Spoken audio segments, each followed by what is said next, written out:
camera speed, you're supposed to say speed.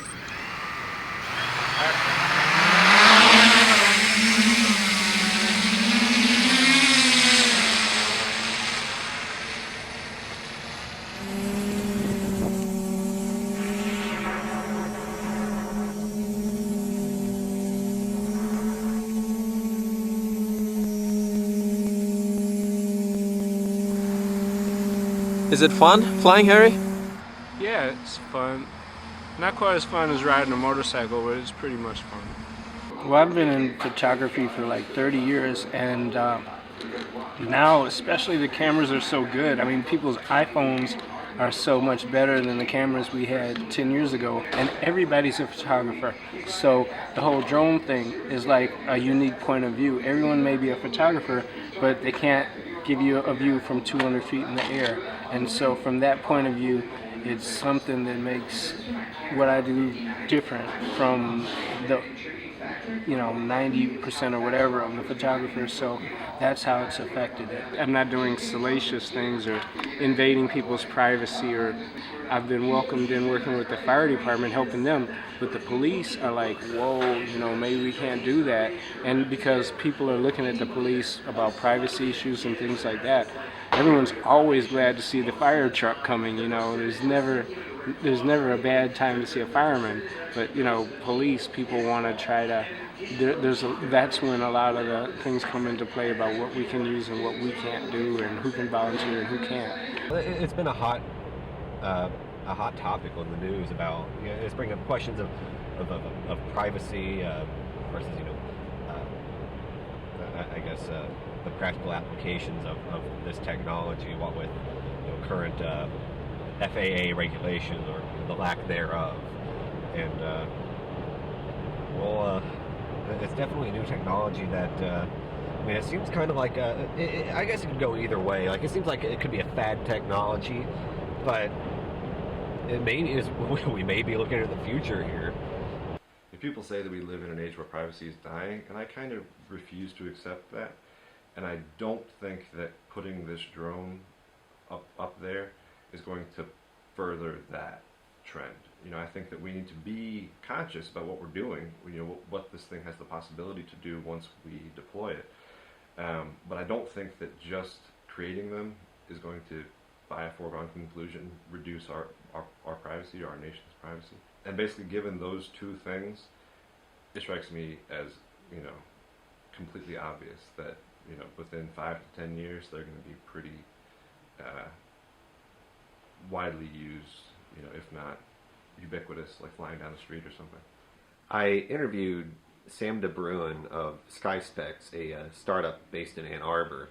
They specialize in drones that are used to inspect tight places or hard to reach places, like the tops of wind turbines, their blades, under bridges, in tunnels, like sewage tunnels and things of that nature. And he gave me some insight as to what his company is doing, which they're in the initial testing development stages, and he gave us some insight on the feedback he's received from his clients and the kind of demand for this technology that exists on the market. We were actually just out at the farm about a month ago. Basically, some poor guy climbs up the tower, ties a rope to the top, and then rappels down taking pictures. He only has to take about 3 or 4 pictures on his way down, and it's with an iPad. So it's a very, very low quality, graphical coverage of this thing, but he has to be up there, and he has to go up and do it. And so for us, we can carry an iPod camera no problem. We can take 4 or 5 pictures. And our shtick, the reason that we view our craft as being a good product is that we don't have to put that person up there anymore. We can do the entire inspection in a very small fraction of the time. There's no setup, there's no climbing up the tower. We just push go, it does all the blades, and it comes back down. And also we can do it much more safely. So this person doesn't have to climb up there. We keep this person out of harm's way and get the team back to the office much quicker. Particularly since drones, and even the word drone, means, the predator in Pakistan killing people. And that's, it's so far from what we're doing that,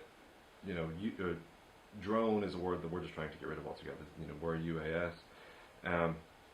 But the privacy one is, I wouldn't want to be spied on. I wouldn't want my grandmother to be spied on. And putting these drones up in the air is going to raise issues regarding where the camera's pointed right now. And so for us, one of the biggest things that we want to ensure is that we know who's using our vehicles at all times and what they're being used for. And that's why we don't sell our vehicles, we lease them. And so that allows us to maintain the maintenance costs, that reduces the risk for our customers, etc. But also means that we can say, you know, this that you're doing is not okay with this vehicle, you're violating this person's privacy or this person's safety or whatever else, and so we're going to recall that. From ground zero to 400 feet, currently it's under what they call model airplane rules. You and I could go out and take a model airplane and fly it around. But as you get more and more of these UAVs taking off, there's going to be, what do you do from that 0 to 400 feet? And so there's that legal issue of, where does the FAA actually start its control? Then the second part of this is going to be the privacy rights.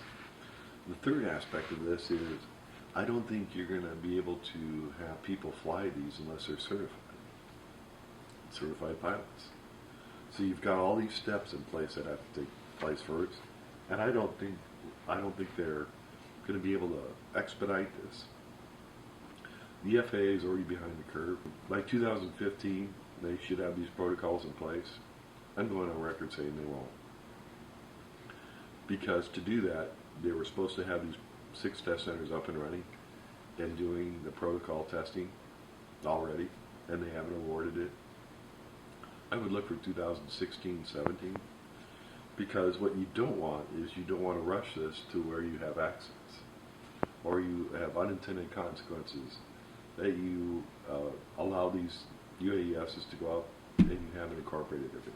I'm in favor of regulations because, like what I do, I work on my birds all the time and you know, practice flying and fly a simulator at home and just try really to be safe. But in an environment without regulations, anybody that can afford a $300 or $400 little helicopter could get one and decide it would be cool to fly it, you know, over a Lions game or that, you know, in the 7th inning stretch or during the 1st inning. Who could, you know, you can do anything you want. These things have a big range, and so it's very responsible to have these regulated like cars. Like, I can't get in an 18-wheeler and decide I want to just drive around. I shouldn't be able to just take a drone and just do whatever I feel like.